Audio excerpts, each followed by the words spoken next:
Hi again then guys, and welcome to episode 14 of Quattroporte, the review series for, as the name implies, the four-door vehicles of a performance nature, be it sports saloon or full-on super saloon, that are featured on the current lineup of Gran Turismo 6. And in this episode we're featuring what is kind of an underappreciated vehicle, and although it is fairly obviously a sports saloon, it's also kind of part of a sub-genre of the sports saloon category, which is only populated by a relatively few but still very highly respected duo, and that is the all-wheel drive Japanese sports car class.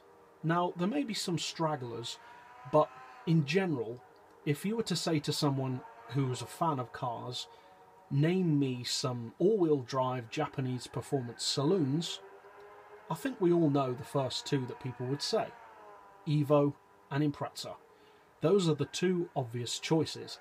They're long established, they have a massive following of fans, they are highly competitive, they do what they do very well. So when Mazda brings out a vehicle which isn't necessarily designed to take on those cars, but has a very similar marketing style and vehicle performance category, that was a bit of an iffy move, because the Mazda 6 doesn't have anywhere near the status of an Evo or an Impreza. It's just a saloon. But they actually not only made a decent sports saloon, but they made a brilliant one. Now, this version that we have on the game is unfortunately only the concept version, and it's not a premium model.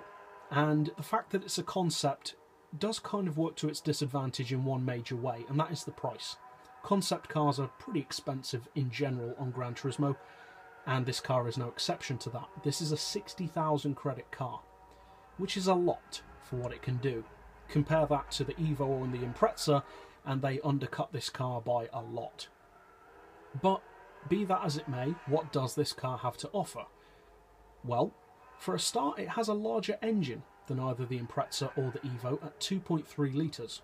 It's a turbocharged engine, all-wheel drive, as we've already alluded to, and it has a pretty decent spec. In fact, the spec is not far off that of an Evo or an Impreza in terms of weight and power, interestingly enough. It produces 536 horsepower fully tuned and weighs in at, interestingly, the exact weight of a WRC machine, 1,230 kilos. So a pretty brilliant rival for the specs of an Evo or Impreza.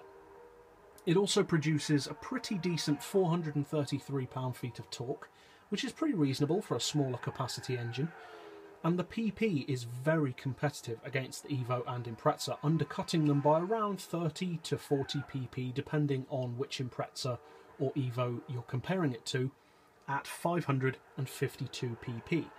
At which it's actually a very competitive car. Now, I would probably recommend using this car primarily at between the 475 to 525 pp level if you're actually looking to use it competitively, but it certainly can perform above or below that. Now, in terms of straight line performance, it's certainly no slouch. The top speed is around the same level as an Evo or an Impreza, well beyond 220 without NOS or draft.